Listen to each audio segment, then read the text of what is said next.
नमस्कार दोस्तों, मैं मनीष द्विवेदी और आप सभी लोग कुशाग्र आईएएस चैनल पर हैं। आज मैं आप लोगों के लिए आरआरबी एनटीपीसी का सिलेबस लेके आया हूं, क्योंकि बहुत समय से इस वैकेंसी की दरकार थी, लेकिन जो सरकार ने अब इसकी 15 दिसंबर से डेट दी है कि यहाँ से पेपर स्टार्ट होंगे। तो फिर से एक सिलेबस का वीडियो मैं आपके सामने लाया हूँ, क्योंकि जो बच्चे फॉर्म भरा था उनके दिमाग से ही निकल गया कि क्या सिलेबस था, क्योंकि इतना लंबा पीरियड हो जाता है। ठीक है, मैं सिलेबस आपके सामने लाया हूँ और बहुत ही क्विक हम इस सिलेबस को समझेंगे। और इस सिलेबस के अंतर्गत जो जीएस का पार्ट रहेगा 40 मार्क्स का, उसको आप कुशाग्र आईएएस के चैनल पर पूरा हम आपको बताएंगे। सिर्फ सामान्य मतलब ज्ञान जो है 40 मार्क्स का, और जो सेकंड पेपर में उसका होगा 50 मार्क्स का, वो पूरा हम कवर करेंगे। ठीक है ना, क्योंकि ये पेपर 2 स्टेज में होना है, एक स्टेज पर दूसरी स्टेज। जब पहली स्टेज क्वालिफाई करेंगे तो दूसरी स्टेज में जाएंगे। थोड़ा सा उसको हम समझ लेते हैं और आपके सामने मैं रखता हूँ। ठीक है ना। देखिए, इस सिलेबस में जो चीज़ आपके सामने मैं इसमें ला रहा हूँ वो ये है कि आरआरबी की जो परीक्षा है वो लगभग 2 चरणों में होती है, और ये ऑनलाइन कंप्यूटर आधारित परीक्षा होती है। बहुत सारे बच्चों के मन में यही क्वेश्चन आता है कि भाई इसको एनटीपीसी ही क्यों कहा जा रहा है। ये नॉन टेक्निकल होता है, इसलिए इसको एनटीपीसी कहा जाता है। ठीक है ना। दूसरा आप देखें कि एनटीपीसी में हम ये देखेंगे कि पहला चरण जब हम पास करेंगे तब जाके हमको दूसरे चरण का पेपर देने मिलेगा। पहले चरण में पास होने के लिए उनको 20 गुना, नीचे के पॉइंट में इसीलिए 20 गुना बच्चों को उनको चयनित करना है दूसरी स्टेज के लिए। तो पहला स्टेज का जो पेपर होगा वो कैसा होगा वो आपके सामने रखता है। सामान्य जागरूकता मतलब सामान्य ज्ञान है। 40 प्रश्न आएंगे और 40 नंबर के रहेंगे। गणित मैथ्स आपकी 30 क्वेश्चन आएंगे और 30 नंबर का रहेगा। सामान्य बुद्धिमत्ता तथा रीजनिंग 30 मार्क्स की आएगी और 30 क्वेश्चन पूछे जाएंगे। तो टोटल 100 प्रश्न होंगे और 100 नंबर के होंगे। टाइम लेकिन 90 मिनट का होगा। ठीक है, जब आप इसको क्रॉस कर जाएंगे तो आप जो है इसका दूसरा चरण देंगे। लेकिन थोड़ा सा इसमें पॉइंट ये है कि प्रत्येक प्रश्न 1 नंबर का होगा, नेगेटिव मार्किंग होगी, पॉइंट 33 अंकों की होगी। चरण 1 सभी पदों के लिए सामान्य है, मतलब जितने भी इसके अंतर्गत एनटीपीसी आरआरबी के अंदर पोस्ट निकली है, बहुत सारी पोस्टें निकली हैं। ठीक है, डी ग्रुप भी है और भी कुछ पोस्टें हैं, और एनटीपीसी के अंतर्गत भी पोस्टें हैं, है ना। तो जितनी भी पोस्टें हैं सभी के लिए पहला पेपर देना जो आपका है वो कंपलसरी तो है ही, लेकिन सामान्य सभी के लिए यही है। चरण 1 के अंक भी सामान्य होंगे, इसमें भी कोई जो है फर्क नहीं होगा। चरण 1 में सभी पदों के लिए एक ही पैटर्न है कि 1 नंबर का जो है अंक रहेगा और नेगेटिव मार्किंग रहेंगी 0.33 अंकों की। इसी के अंतर देखें कि चरण 2 के लिए चुने जाने वाले उम्मीदवारों की कुल संख्या चरण 1 के कंप्यूटर आधारित परीक्षण सह पदों के चयन अनुसार पदों की रिक्तियों की 20 गुना होगी। पदों की रिक्तियों की 20 गुना से कहने का मेरा तात्पर्य है कि मान लीजिए लगभग 1.5 लाख के आसपास पोस्टें हैं, मान लीजिए 100 पोस्ट है, अभी मैं एग्जाम्पल दे रहा हूं, तो इसका 20 गुना होगा, मतलब कितना हो जाएगा। ठीक है, 20,000 हो जाएगा। कितना हो जाएगा? 20,000 हो जाएगा। 2,000, सॉरी मैं 20,000 बोल गया, 2,000 हो जाएगा। मतलब एग्जाम्पल के तौर पर कह रहा हूं मैं कि यदि 100 पोस्टें हैं तो उसका 20 गुना क्या हो जाएगा आपका? 2,000 पोस्टों, मतलब 2,000 बच्चों को चयन किया जाएगा। ठीक है, तो ये इन्होंने कहा है कि 20 गुना वो लेंगे उस पोस्ट का दूसरे चरण के लिए। ठीक है ना।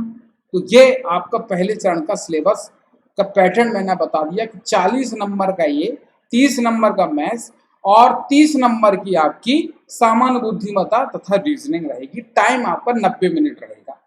तो आपको हो जाएगा। बस ध्यान देने वाली बात यह है कि तुक्का नहीं आप लगाएंगे, क्योंकि नेगेटिव मार्किंग है। और इसका जीएस का पार्ट जो है हम आपको कंप्लीट कराएंगे, वो भी सिलेबस हम बताएंगे वो कैसा कैसा आपके सामने है। ठीक है, नेक्स्ट स्लाइड में आप देखें जो आपके सामने रख रही। दूसरा चरण मैं आपको लेके आ रहा हूँ।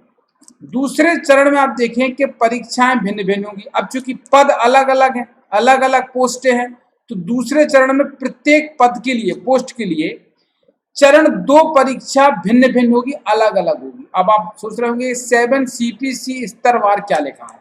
7th देखिए, CPC मतलब होता है जो 7वां वेतन आयोग लगा है, वो ये है 7वें वेतन आधार पर जिन जिन पोस्टों का ग्रेड पे स्केल अलग अलग है, जिनकी सरल भाषा में समझे तनख्वाह अलग अलग होगी, उनकी परीक्षाएं भिन्न भिन्न होंगी, है ना। जो सेंट्रल का जो आपका पे रहेगा उसके हिसाब से परीक्षाएं होंगी अलग अलग पोस्टों का। हालांकि विभिन्न पदों के लिए अलग अलग परीक्षाएं स्तर होंगे, लेकिन पैटर्न सभी पदों के लिए समान होगा। आप नोट करिए इस बात को। उसने कहा है कि विभिन्न पदों के लिए अलग अलग परीक्षा का स्तर होगा, लेवल होगा। भाई स्टेशन मास्टर का लेवल अलग होगा, ग्रुप डी वाले का लेवल अलग होगा। तो जब लेवल अलग अलग होगा, लेकिन परीक्षा का पैटर्न एक ही रहेगा। मतलब पैटर्न क्या कैसा रहेगा? पैटर्न रहेगा कि सामान्य ज्ञान के 50 क्वेश्चन आएंगे, अंक भी 50 नंबर रहेंगे। फर्क ये हो जाएगा, जिसका पे स्केल ज्यादा होगा उसका क्वेश्चन का डिफिकल्टी लेवल ज्यादा रहेगा। जो नीचे की पोस्ट है उसका, जिसमें तनख्वाह कम है, सैलरी कम है, उसका डिफिकल्टी लेवल क्वेश्चन का कम रहेगा। सिंपल कहने की भाषा ये उनकी। गणित के 35 क्वेश्चन आएंगे, 35 मार्क्स के रहेंगे। रीजनिंग और आपके जनरल एबिलिटी के भी 35 क्वेश्चन रहेंगे और 35 मार्क्स के रहेंगे। तो टोटल 120 क्वेश्चन आएंगे और 120 मार्क्स के रहेंगे।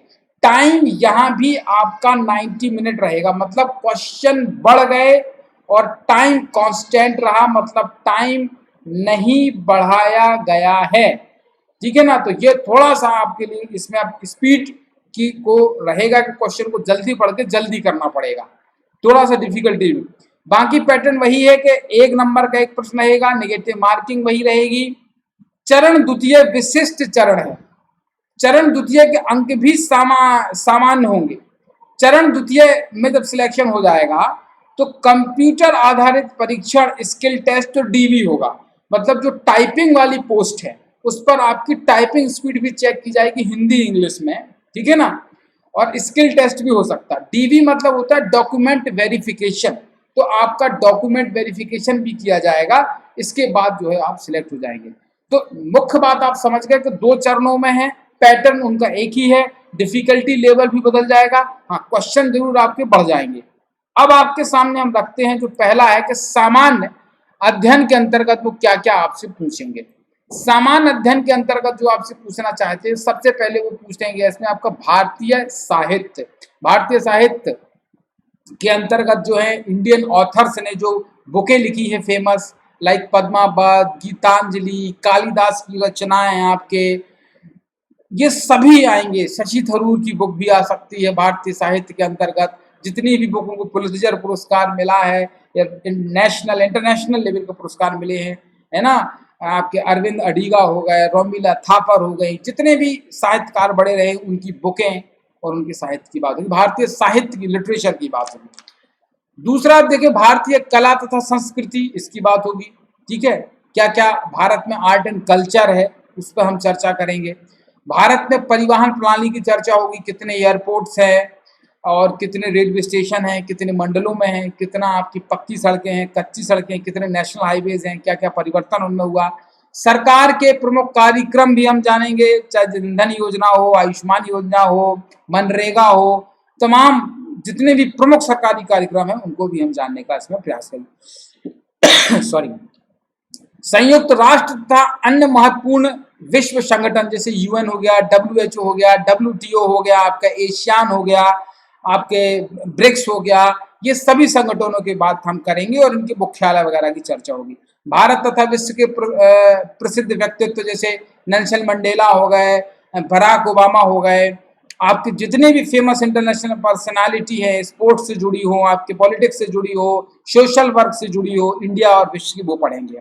राष्ट्रीय और अंतर्राष्ट्रीय महत्व की वर्तमान घटनाएं पढ़ेंगे, जैसे ब्रिटेन का ब्रेक्जिट हो गया, है ना, यूरोपियन यूनियन से अलग हो गया, राष्ट्रीय स्तर की जो भी महत्वपूर्ण है वो सब करंट के अंतर्गत हम समसामयिक के रूप में हम पढ़ेंगे। भारत का इतिहास तथा स्वतंत्रता संग्राम, भारत के इतिहास में आपका प्राचीन इतिहास, मध्य भारत और मॉडर्न हिस्ट्री आ जाएगा। स्वतंत्रता संग्राम भी पढ़ेंगे हम, 1857 की क्रांति से लेके जो है हम आपके 47 तक पढ़ेंगे, जब तक देश आजाद नहीं हो जाता। स्मारक तथा भारत के प्रमुख स्थल, आप जानते हैं कि जो भारत के प्रमुख स्मारक हैं और जो प्रमुख स्थल है उनकी चर्चा भी हम इसके अंतर्गत करेंगे। भारतीय अर्थव्यवस्था को जानेंगे कि जीडीपी क्या है, जीएनपी क्या है, बजट क्या होता है, घाटे का बजट क्या है, जो भी है बैंकिंग वगैरह, आरबीआई वगैरह, इन सब की चर्चा जो है भारतीय अर्थव्यवस्था के अंतर्गत हो जाएगी। भारत की वनस्पति तथा जीव, आप जानते हैं कि जो भी भारत में वनस्पति हैं और जो जीव जंतु हैं उन पर चर्चा करेंगे, कौन से इंडेंजर्ड हैं, कौन से इंडेंजर्ड नहीं है। भारत और विश्व में बड़े पैमाने पर पर्यावरण संबंधी मुद्दे, ठीक है, जितने भी इन्वायरमेंटल इकोलॉजी के मुद्दे उनकी भी चर्चा करेंगे। गेम्स और स्पोर्ट्स बड़ा महत्वपूर्ण है, ये हम ला के लाएंगे सीरीज आपके। सामान्य विज्ञान और जीव विज्ञान की चर्चा करेंगे। सामान्य संक्षिप्तीकरण, ठीक है, शॉर्ट फॉर्म आते कुछ वर्ड के कि इसका फुल फॉर्म क्या है ना। कंप्यूटर और कंप्यूटर अनुप्रयोगों की मूल बातें भी आएंगी, मतलब कंप्यूटर भी इसमें हम पूछेंगे, मतलब एनटीपीसी पूछने वाला आपको उसमें। दूसरा आप देखेंगे कि भारत का विश्व का भौतिक, फिजिकल, सोशल और इकोनॉमिक भूगोल भी जो हम पढ़ेंगे भारत का और विश्व का। सॉरी। अंतरिक्ष और भारत के परमाणु कार्यक्रम सहित सामान्य विज्ञान और तकनीकी विकास भी जो है हम इसमें हम जानेंगे कि क्या क्या इंडिया ने इस स्तर पर किया है। भारत के महत्वपूर्ण सरकारी और सार्वजनिक संगठन भी हम जानेंगे कि भारत के महत्वपूर्ण सरकारी और सार्वजनिक संगठन कौन है, जैसे भेल हो गया, एनटीपीसी हो गई, है ना, ये नेशनल थर्मल पावर प्लांट की हम बात कर रहे हैं ना, तो ये भी हम जानेंगे। सार्वजनिक क्षेत्र के संगठन, भारत के महत्वपूर्ण सरकारी और सार्वजनिक संगठन, पीएसयू वगैरह की भी चर्चा करेंगे। ये सब हम जीएस में, कुशाग्र आईएएस चैनल में हम पूरा आपका 40 नंबर का ये कवर करेंगे, और जो सेकंड पार्ट में 50 नंबर का वो भी हम कवर करेंगे। तो इस तरह से हम पढ़ेंगे कि पूरा आपका ये 90 मार्क्स का कवर हो जाए, एक एक फॉर्म में हम लाएंगे। और करीबन 80 से 90 दिन तो आपके पास बचे नहीं, क्योंकि 15 दिसंबर से पेपर है। तो आपके पास यदि हम मोटे तौर पे ले लें 10 तारीख से हम लाएंगे, तो 10 सितंबर से 10 अक्टूबर, 10 नवंबर, 10 दिसंबर, तो हमारे पास 90 दिन लगभग रहेंगे। तो 80 से 90 दिन के अंतर्गत ये पूरा जीएस आपको बहुत विस्तार तरीके से हम बता देंगे, और पूरा जो है, ताकि आपका ये 40 मार्क्स और आपको 50 मार्क्स दोनों एक साथ तैयार हो जाएं। ये नहीं हो कि आपका एक फेज निकल गया, दूसरे फेज के लिए फिर भटक रहे आप। नेक्स्ट स्लाइड में हम आपके सामने रखेंगे कि भारत के वही महत्वपूर्ण सरकारी और सार्वजनिक क्षेत्र के संगठन, इसमें फिर इंडियन पॉलिटी, भारतीय राजनीति और शासन, संविधान और राजनीतिक प्रणाली की भी हम चर्चा करेंगे। कुछ विविध तथ्य, विश्लेषण, फैक्ट्स भी हम आपके सामने लाएंगे, क्वेश्चन आंसर फॉर्म में भी लाएंगे, ताकि वो आपको याद हो जाए। इस तरीके से बताया जाएगा, इस तरीके से पढ़ाया जाएगा इस चैनल पर, कि ताकि आपको चीजें जो है याद हो जाएं, क्योंकि टाइम कम है, करना जल्दी है हमको। नेक्स्ट स्लाइड में आप देखेंगे तो ये जो है गणित का पाठ्यक्रम है, सरल सा है, ठीक है, ये आप पॉइंट्स देख सकते हैं, ठीक है, स्क्रीनशॉट आप ले लेना इसका। और इसके बाद दूसरा है वो रीजनिंग वाला पॉइंट है, ये भी सरल सा है, ठीक है, इसका भी आप लोग स्क्रीनशॉट ले लीजिए। ये कुशाग्र आईएएस चैनल पर नहीं होगा मैथ और रीजनिंग, यहाँ पर सिर्फ जीएस पढ़ाया जाएगा, क्योंकि जीएस एक वास्ट सिलेबस है, और हम कोशिश करेंगे कि 40 में से इस तरीके से हम आपको बताएं कि 37-38 नंबर आपके कहीं नहीं जाएं, ठीक है ना। तो ये आपका फिर रीजनिंग का है, और ये नीचे भी मैंने पार्ट दिया है, तो आप इसका जो है स्क्रीनशॉट ले लीजिए। ये पॉइंट्स जो हैं आपके रहेंगे, ये आप अपने स्तर पर कर सकते हैं, कोई बड़ा जटिल नहीं है, कोडिंग डिकोडिंग वगैरह है, ठीक है ना, कथन वगैरह है, निष्कर्ष वगैरह है, तो ये सरल सा आप कर लेंगे। हम आपको इस चैनल पर जीएस पूरी कराएंगे आपके लिए, ठीक है ना। इसके साथ पूरा सिलेबस डिस्कस करने के साथ ही अब हम आपको टॉपिक के साथ मिलेंगे, जिसमें हम स्पोर्ट्स लेके आएंगे, आर्ट एंड कल्चर लेके आएंगे। पहले हम कोशिश करेंगे स्पोर्ट्स और गेम करा दी, क्योंकि लगातार उससे क्वेश्चंस आते हैं, तो हम स्पोर्ट्स को करंट के साथ जोड़ के आपको अगले वीडियो में लाएंगे। तब तक आप देखिए, जब मैं वीडियो आपको लाऊंगा, बहुत कोशिश करेंगे कि कल नहीं तो परसों हम आपका एक टॉपिक का वीडियो स्पोर्ट्स और गेम्स पर लाएं, करंट से संबंधित आपका लाएं हम, और बाकी टॉपिक भी एक एक करके आएंगे। 2 फैकल्टी रहेंगे, पूरा आपको जीएस यहाँ पर कवर करा देंगे। ठीक है? और तब तक के लिए नमस्कार, धन्यवाद।